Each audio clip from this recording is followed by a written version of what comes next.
have a small update here and a couple of tips. You can see the apple trees back there starting to come out. It's a couple of years old now. Hugelkultur is taking shape. Blueberries are coming out. What you see here is I took a 5-gallon water container, put a pipe on it, put a sprinkler head on top. You can move that all around the yard. It really waters in about a 20 to 30 foot radius. Apple trees coming back there. Peach trees starting to bloom. The plum trees starting to come out. One of my older apple trees had a lot of water shoots on them, so I went ahead, cut off all those water shoots and let it put more branches down below and make it more manageable around the 10-foot area. Gardenia is really looking good. Got figs coming out. They're looking real good. Got blackberries.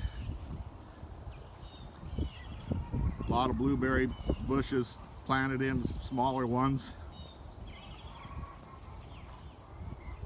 My wife got me to put this mailbox up here. This is where she stores her gloves and her little snips. This is one of her little favorite things that she's got. But as you can see compared to that first video, raked up all the leaves and all the dead debris, opened up that area real good between all these trees. All this stuff will grow back again.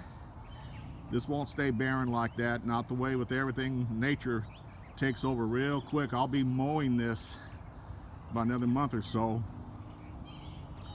And finishing off with the hawthorn tree, well, got new leaves on it, new flowers, new berries coming. I've already eaten some of the leaves. It's good for your heart health. Moving along. Have a blessed day.